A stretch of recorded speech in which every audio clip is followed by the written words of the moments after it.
The barn door creaked in the wind, swaying just enough to reveal the darkness inside. Moonlight cut through the cracks in the wood, catching the edge of an old shovel propped in the corner. A woman stood in the doorway, her hand trembling as it rested on the frame. Her breath came shallow, her eyes scanning the shadows as if the truth she had chased her whole life was waiting for her there. Something was buried beneath the dirt floor. She knew it before she even saw the uneven patch of soil near the back wall. Her late father had spent years guarding this barn like a fortress, never letting her inside, never letting anyone get too close. Even as a girl, she had felt it in her bones. Whatever secret he carried, it wasn't just shame. It was fear, but let's go back to where it all started. The summer of 1876 had been a dry one. Dust hung in the air like smoke, settling over the hills and turning every sunset a deep blood orange. The Thompson Ranch sat on the far edge of town, a modest spread of land with a sagging fence line and cattle thin from weeks without rain. Elias Thompson wasn't a man who spoke much. Broad-shouldered, with a face weathered by wind and sun, he had the look of someone carved out of the land itself. Folks in town said he'd been through hell in his younger years, fighting in border skirmishes, losing friends to raids, and building his homestead with his own two hands. But those stories were told in hushed tones, like people were afraid to say too much that he raised his daughter, Clara, alone after her mother died of fever when Clara was just 5. By the time she turned 16, Clara had learned to read the land like her father, tracking cattle by hoof prints, mending fences faster than any ranch hand, and staying quiet when silence was what he needed most.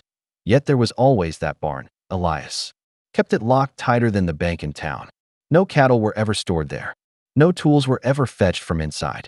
And when Clara once asked why, Elias had looked at her for a long moment, his jaw tight, before saying only, "Some things don't need explaining." That night, Clara had heard him in there, shoveling, dragging, moving something heavy. She never asked again. Life on the ranch was quiet, but never easy.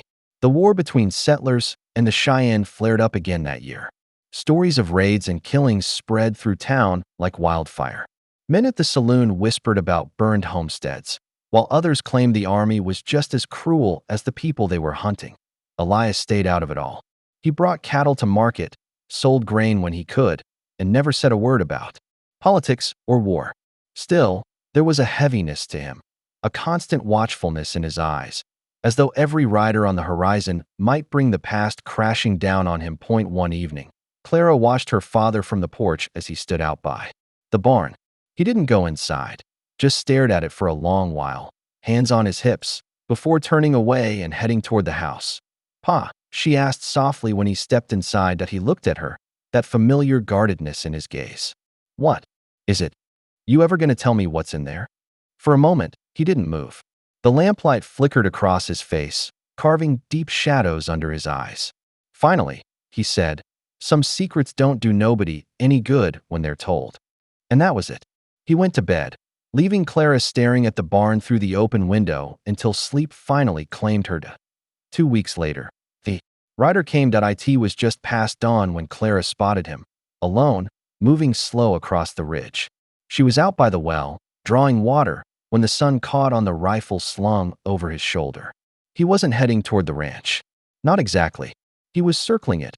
Clara called for her father, but by the time Elias stepped outside, the rider was gone, vanishing back over the ridge like he'd never been there at all. Elias said nothing. He just stared at the horizon, his jaw tightening. That night, Clara woke to the sound of digging again. She crept to the window and saw her father out by the barn, his lantern casting long shadows against the wooden walls. He worked fast, sweat running down his neck even in the cool night air. When he finally went inside, he closed the door behind him, and the lantern light disappeared. Clara didn't sleep after that. A week later, Elias Thompson was dead. A fall from his horse, they said. Broken neck before he even hit the ground. The town gave their condolences. Folks came to the funeral, and by the following Sunday, life had gone on. But Clara couldn't shake the feeling that his death hadn't been just an accident. For 3 months, she avoided the barn. She kept the ranch running, sold off cattle to keep food on the table, and answered questions from neighbors about whether she'd stay on the land or sell it. But every night, Her eyes wandered to that locked door, until the night the wind broke the latch. She stood there now, moonlight spilling in through the cracks, the air inside heavy with the scent of earth and old wood. Her boots sank slightly as she stepped forward. The dirt floor near the back looked wrong, loose, freshly turned at some point long before her father died. Her heart pounded as she knelt, running her hand over the uneven ground. Something was buried here, and for the first time in her life. Clara Thompson felt ready to know the truth her father had carried to his grave. Clara didn't sleep that night. She sat on the porch until dawn, the shovel leaning against the railing, the barn looming in the distance like a shadow she couldn't escape. Every time she thought about digging, her hands trembled. She wanted to believe there was nothing, just an old man's secret stash of money, maybe some trinkets from his younger days. But deep down, she knew better. When the sun finally broke over the hills, Clara stood and walked back to the barn. She pushed the door open, the hinges groaning loud in the morning stillness. Inside, dust motes floated in the thin light, swirling like restless ghosts. She gripped the shovel tight, stepped to the back corner, and sank the blade into the dirt. The first clump came up easy. So did the second. By the third, sweat was running down her neck despite the cool air. With every strike, her chest tightened, like she was digging up more than just soil. It didn't take long. After maybe 20 minutes, the shovel struck something hard. Clara's breath caught as she knelt, brushing dirt away with her hands. Wood. Her heart hammered as she dug around the edges until she uncovered a small, weathered box. The metal latch was rusted, the wood dark with age. Her fingers hesitated over the latch before finally snapping it open. Inside was a bundle of cloth, carefully folded. She pulled it free, the fabric brittle with time. When she unwrapped it, her stomach dropped. A necklace.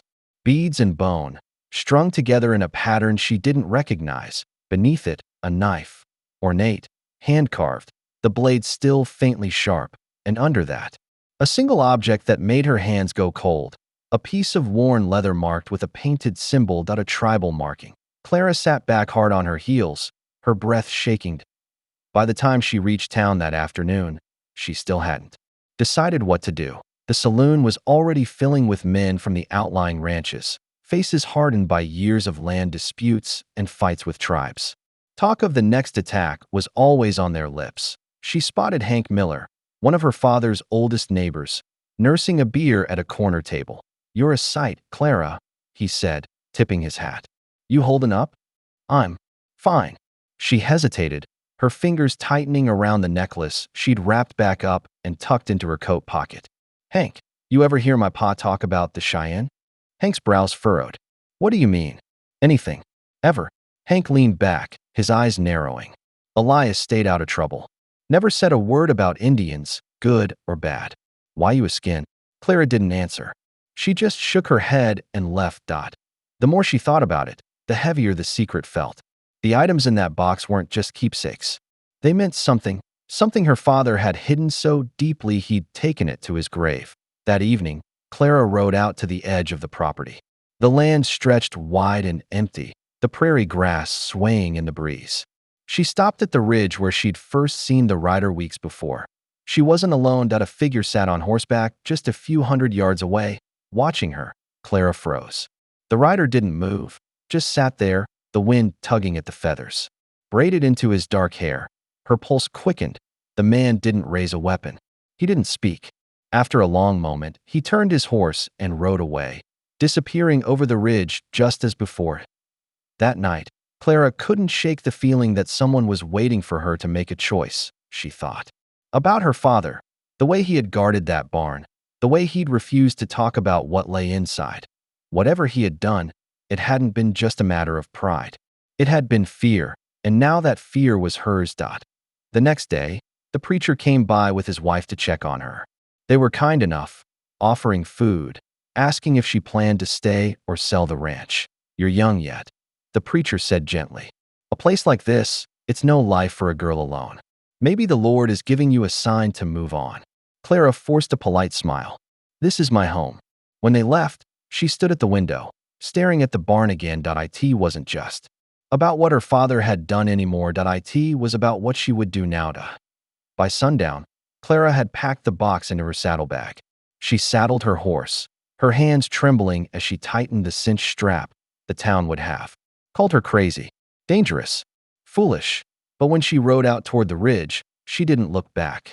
Because deep down, she already knew whoever was out there, watching, waiting, they weren't done with the Thompsons yet. And by the time night fell, Clara would make the decision that would change everything. The morning came cold and gray.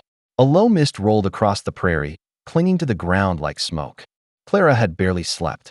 She sat on the porch with her rifle across her knees, the box of her father's secret locked inside the house.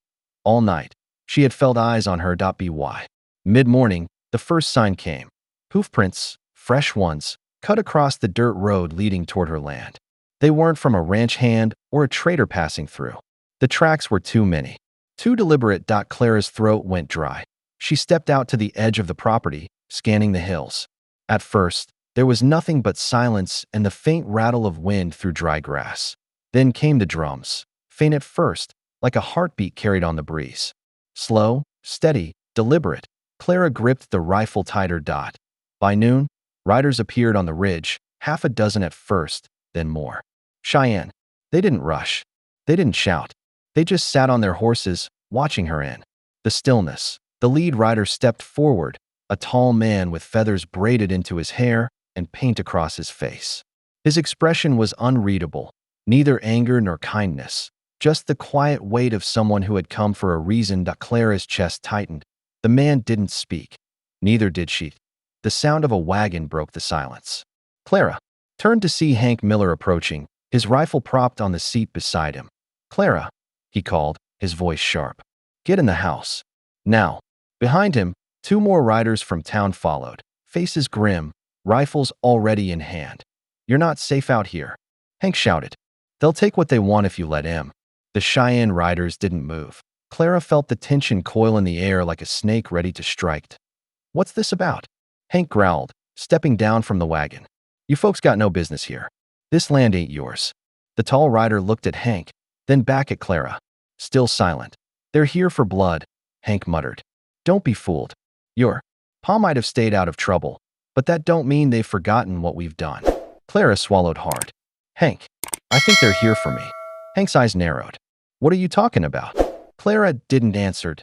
One of the Cheyenne riders urged his horse forward slightly, holding up a hand, not in threat, but in something that felt like a gesture of patience. Hank raised his rifle. "Don't you move." "Hank, stop," Clara said sharply. "You don't understand, girl." Hank snapped. "You don't give him an inch. You show weakness, you're done for." But Clara wasn't listening to Hank anymore. Her hand went to her saddlebag, fingers brushing the box inside. Her father's secret. Whatever these men wanted, it was tied to that box. The drums in the distance grew louder. More riders appeared on the ridge. 10, 20, maybe more. A wave of silent figures watching, waiting. Hank shifted his grip on the rifle. "This is going to turn bad, Clara. You need to pick a side right now." Her pulse thundered in her ears. For the first time, she realized there was no way out of this without choosing. She could hand over the box. She could tell Hank and the others to fire. Either way, everything would change. The lead rider finally spoke, his voice calm, steady. His words were in Cheyenne, low, deliberate, carrying the weight of someone demanding not vengeance, but truth. Clara didn't understand the language, but she didn't need to, because the way he looked at her, the way his eyes softened for just a moment, told her exactly what he was asking. That it wasn't about revenge. It was about what her father had done, and whether she would be any different. Behind her, Hank muttered under his breath, "Don't you dare." Clara's hand stayed on the box, and for the first time in her life, she realized she was standing exactly where her father once had, faced with a choice that would define who she was and what kind of blood her family's name would carry forever. The air was so still that she could hear her own breathing. The rifle in Hank's hands shifted slightly, and Clara knew that in the next heartbeat, everything would break. Clara didn't raise the rifle. Instead, she opened the saddlebag slowly, her hands trembling as she lifted out the box. The Cheyenne riders watched her every move, their faces unreadable, but none reached for a weapon. Hank hissed through his teeth, "Clara, don't you dare."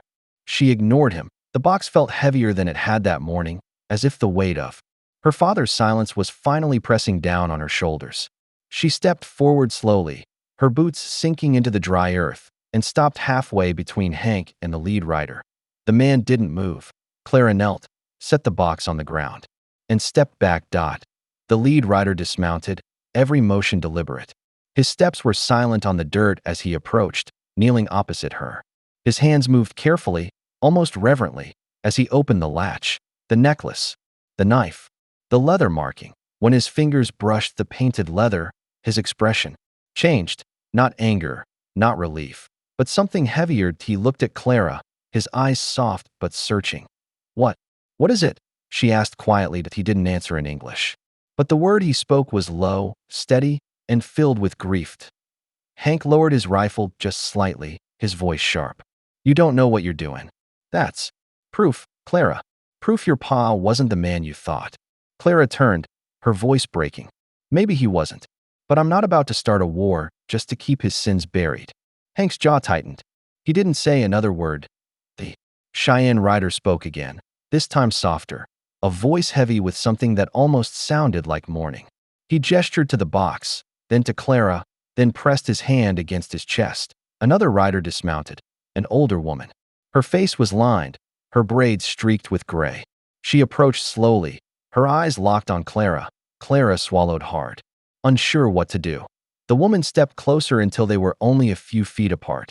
She reached out, her hand trembling just slightly, and touched Clara's cheek with surprising gentleness. Her eyes welled with tears. For a long moment, no one moved. The drums had gone silent. Even Hank seemed unable to speak. The older woman said something softly to the lead rider. His expression shifted, grief deepening into something like understanding. That he looked at Clara again, then stepped back. The older woman gestured to the box, then to Clara's hands. Clara hesitated before kneeling once more, picking up the box and handing it to her. When the woman accepted it, she pressed it to her chest, closing her eyes as a single tear slid down her weathered cheek. It was then Clara realized. This wasn't just about what her father had done. It was about what he had taken. The older woman spoke a single word, quiet, deliberate, then touched Clara's hand briefly, as if in thanks. Clara's throat tightened. For the first time, she understood. This wasn't forgiveness, but it wasn't war either. The Cheyenne riders began to pull back, moving with the same quiet dignity with which they had arrived. The lead rider mounted his horse once more, his gaze lingering on Clara for a long moment before he finally turned away. One by one, they disappeared over the ridge, leaving only the sound of wind through the grass. Hank finally found his voice. "You don't know what you've just done." Clara turned to him slowly, her voice steady now. "Maybe I do. Maybe that's the point." That night, Clara sat alone on the porch, the ranch silent around her. Her father's barn loomed in the distance, but for the first time, it felt empty. She stared at the horizon where the riders had vanished, and for the first time since Elias Thompson's death, she felt like the land wasn't holding its breath anymore. The secret was no longer hers to carry, but the choice, what kind of woman she would become, was somewhere in the distance. A lone coyote howled, its voice carrying across the plains. Clara didn't look away from the horizon, because she knew, deep down, that tonight hadn't been the end of her story. It was only the beginning. Dawn broke soft and gold over the prairie. The air smelled of dew, and the sky stretched wide and endless above Clara's ranch. The barn door still hung loose, swaying gently in the morning breeze. Clara stood in the doorway, looking at the patch of dirt where the box had been buried for so many years. It felt different now, lighter, like the ground itself had been holding its breath. Hank came by before noon, his face lined with worry. "You staying here?" he asked, dismounting his horse slowly. Clara nodded. "This is my home." Hank's jaw tightened. "Town's talking. Some folks think what you did was foolish. Others, well, they ain't sure what to think." "I don't care what they think," Clara said quietly. Hank sighed, shaking his head. "Your pa was my friend, but he kept things from all of us. Things we should have known." Clara looked out at the fields, her hands resting on the porch railing. "He carried his guilt to his grave. I'm not about to carry it for him."